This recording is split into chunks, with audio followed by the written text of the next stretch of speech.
ஆண்டவரும் மறுமை ரட்சகரமாக இருக்கிற இயேசு கிறிஸ்துவின் நாமத்தில் உங்கள் யாவருக்கும் அன்பின் வாழ்த்துக்களும் ஸ்தோத்திரங்கள் ஏறெடுக்கிறேன். இந்த நல்லது ஒரு காலை நேரத்தில் மறுபடியும் இன்னொரு எபிசோட் ஆகிய இயேசுவோட பேசும் நிகழ்ச்சியில் சந்திப்பதில் மிகுந்த சந்தோஷமாக இருக்கிறேன். கர்த்தர் நம்மை ஆசீர்வதிக்கிற தேவனாக இருக்கிறார். கர்த்தருடைய திட்டங்கள் வேறு, கர்த்தருடைய காரியங்கள் வேறு. நம்ம ஒரு திட்டத்தை செயல்படுவோம். ஆனால் தேவன் சொல்கிறார் என்னன்னா, என் நினைவுகள் உன் நினைவுகள் இல்லைன்னு சொல்லி நாம் கொஞ்சம் அப்படியே நம்ம மட்டுப்படுத்தி நம்மே அப்படியே தாழ்த்தி இருப்போம். ஆனால் தேவன் ஆண்டவர் தாழ்மையில் நம்ம உயர்த்துகிற தேவனாக இருக்கிறார். இந்த காலை நேரத்தில் ஆண்டவர் நம்ம உயர்ந்த அடைக்கலத்தில் வைக்கிறவராக இருக்கிறார். கர்த்தருடைய கரம் நம்ம பாதுகாத்து நடத்தும். தேவ ஜனமே, ஒரு முக்கியமான வசனங்கள் நம்ம வாசிக்க போகிறோம். பழைய ஏற்பாட்டின் புத்தகத்தில் செப்பனியாவின் புத்தகம் 3ஆம் அதிகாரம். 3 அதிகாரம் தான் உண்டு.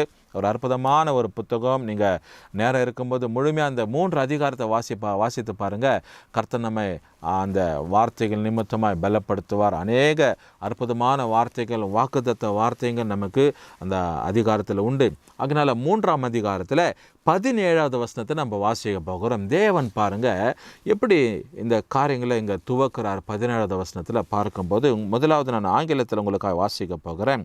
The Lord thy God in the midst of thee, தேவனாகிய கர்த்தர் உன் நடுவில் இருக்கிறார் சொல்லி, is mighty, he will save, he will rejoice over thee with joy, he will rest in his love, he will joy over thee with singing.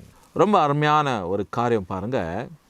தேவன் நம்முடைய நடுவில் இருக்கிறார், ஆண்டவர் நம்முடைய நடுவில் இருக்கிறார் அப்படின்னு சொல்லி இந்த 17வது வசனத்தில் இங்கே எழுதப்பட்டிருக்கிற ஒரு காரியம். இது ஏன் இந்த 17வது வசனத்தில் மாத்திரம் எழுதியிருக்கிறார்? இப்படி இதற்கு பின்பதாக பல வசனங்கள் உண்டு. இதில் குறிப்பிடப்பட மையப்படல. அதெல்லாம் நமக்கு இந்த நாளில் தேவையில்லை. இந்த நாட்கால நேரத்தில் நமக்கு அப்படிப்பட்ட ஒரு காரியங்கள் நம்ம விவாதித்தோம் இல்லை அது பற்றி பேசணும், நமக்கு நேரம் அதிகமாகிடும். அதனால் நமக்கு காரியங்கள் மாற்றப்பட்டு நம்ம பேச வேண்டியதாகிடும். தேவ சமூகத்தில் பாருங்கள், ஆண்டவர் இந்த செப்பனியா எப்படி எழுதுகிறார்ன்ற பட்சத்தில் ஆண்டோடைய வசனத்தை எப்படி சொல்லுகிறாரு? உன் தேவனாகிய கர்த்தர் உன் நடுவில் இருக்கிறார், அவர் வல்லமை உள்ளவர். முதலாவது பாருங்க, அவர் வல்லமை உள்ள, இஸ் a mighty God. அவர் வல்லமை உள்ள தேவன், அவர் வல்லவர். அப்படி நம்ம தேவனை புகழ்கிறோம்ல, ஆண்டவரே நீர் வல்லவர், நீர் பரிசுத்தர், நீர் பெரியவர், நீர் உயர்ந்தவர் அப்படின்னு சொல்லி தேவனை உயர்த்தப்படுகிற ஒரு வார்த்தை. தேவன் நம் நடுவில் இருக்கிறார், அவர் வல்லவர், அவர் ரட்சிப்பார்னு சொல்லி அடுத்த ஒரு காரியத்தில் எங்க சொல்றாரு, அவர் ரட்சிப்பார். He is the salvation God. Salvation belongs to him. In another word we can say it, he will save us. தேவன் நம்ம என்ன பண்றாரா? ரட்சிக்கிறார், மீட்கிறார்னு சொல்லி பாவத்திலிருந்து, அசுத்தமான வாழ்க்கையிலிருந்து, தேவன் அருவருக்கிற காரியத்திலிருந்து கர்த்தர் நம்ம என்ன பண்றாரா? மீட்டு கொள்ளுகிறார். என்ன கருமையான தேவ ஜனமே, ஆண்டவராகிய தேவன் நம்ம என்ன பண்றாரா? மீட்டு கொள்ளுகிறார். நம்ம ஆண்டவர் ரட்சிக்கிறார்னு சொல்லப்படுகிறது. ஒவ்வொரு நாளும் இந்த காரியம் நம்முடைய வாழ்க்கையில் தேவை. ஒவ்வொரு நாளும் இந்த ரட்சிப்பின் காரியம் வேணும். ரட்சிப்பு என்றால் வெறும் ரட்சிக்கப்படுகிறது சால்வேஷன் மாத்திரம் கிடையாது, ப்ரொடெக்டிங், சேவிங். தேவன் நம்ம மீட்கிறது, பாதுகாக்கிறது. அப்படிப்பட்ட காரியத்தை கூட நம்ம என்ன பண்ணலாம்? இங்க ரட்சிக்கிறார்னு சொல்லப்படலாம். அதனால இப்படி எழுதப்பட்டு இருக்கிறது, அவர் வல்லவர், அவர் ரட்சிப்பார், அவர் உன் பேரில் சந்தோஷமாய் மகிழ்ந்து தம்முடைய அன்பின் நிமித்தம் அமர்ந்திருப்பார். தேவன் நம்ம மேல மகிழ்ந்து இருப்பார், நம்ம பேர்ல எப்படி இருப்பார்? மகிழ்ச்சியா இருப்பார்னு சொல்லப்பட்டு இருக்கிறது. தேவன் நம்ம மேல மகிழ்ச்சியா இருப்பார். இந்த காரணத்தில் இந்த வசனத்தை பார்க்கிற உங்க பேரில கர்த்தர் மகிழ்ச்சியா இருக்கிறாராம். ஒருவேளை நான் துரதிர்ஷ்டவாதி, நான் கைட்டு செய்கிற காரியம்லாம் ஒன்றுமே வாய்க்கிறதில்ல, எனக்கு நான் ரொம்ப சோர்ந்து போயிடுறேன், நான் இந்த காரியத்தை ஈடுபடுறதே இல்லை, இதை செயல்படுறதே இல்லை, ஏன்னா அது நான் கை வச்சாவே ஃபெயில்யூர் தான், கை வச்சாவே தோல்வி தான். இல்லை, உங்கள் பேரில் கர்த்தர் மகிழ்ந்துருவேன். என் பேரில் எந்த அதிர்ஷ்டம் கிடையாது. சில பேர் சொல்லுவேன், என் பேருக்கு அதிர்ஷ்டமே இருக்கிறது இல்லை, எப்பவுமே எனக்கு எப்பவுமே இது வர்றதே கிடையாது. எப்பவுமே நான் கடைசி தான். இல்லை அம்மா கடைசி இல்லை, ஆண்டவர் உன் பேரில் மகிழ்ந்து இருக்கிறார். அதனால நீ கடைசி என்பதான காரியம் உங்கள் வாழ்க்கையில் தேவனுடைய திட்டத்தின்படி கிடையவே கிடையாது.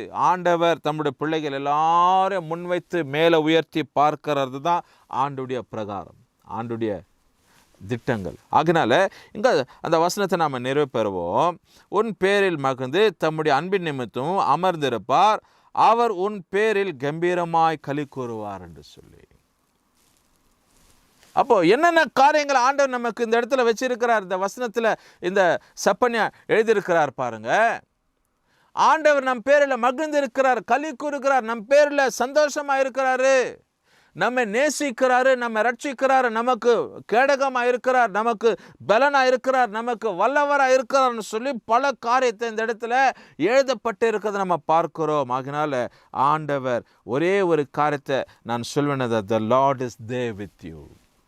ஆண்டவராக தேவன் நம்மோடு கூட இருக்கிறார். ஆண்டவர் இருக்கும்போது பிரச்சனை இருக்காது, ஆண்டவர் இருக்கும்போது தோல்வி இருக்காது, ஆண்டவர் இருக்கும்போது வறட்சி இருக்காது, ஆண்டவர் இருக்கும்போது கண்ணீர் இருக்காது, ஆண்டவர் இருக்கும்போது கவலைக்குள்ள நீ போக மாட்ட, ஆண்டவர் இருக்கும்போது உன் வாழ்க்கையில் எந்த விதமான ஒரு தொந்தரவு வருகிற சூழ்நிலை டிஸ்டர்பிங் காரியம் இருக்கவே இருக்காது. காரணம் தேவன் உன்னோடு கூட இருக்கிறார். Is there with you. ஆண்டவர் உன் பக்கத்தில் உன் பட்சத்தில் இருக்கிறார் என்பதை நீ ஒரு நாளும் மறந்து விடாத. கர்த்தருடைய திட்டங்கள் உங்கள் வாழ்க்கையில் செயல்படட்டும். ஆண்டுடைய கரம் உங்களோடு கூட இருக்கட்டும். பாதுகாக்கிறவர், உதவி செய்கிறவராக இருக்கிறார். கருமையான தேவஜனம். இதுதான் செப்பனியா 3ஆம் அதிகாரத்தில் 17வது வசனத்தில் அந்த மனுஷன் கோட்டிட்டு எழுதப்படுகிற ஒரு திருக்கு தரிசன வார்த்தை. இந்த காலநிலத்தில் இந்த வார்த்தை உங்கள் வாழ்க்கைக்கு பிரயோஜனமாக, ஆசீர்வாதமாக, சமாதானமாக இருக்காதா? மேன்மை கொண்டு வராதா?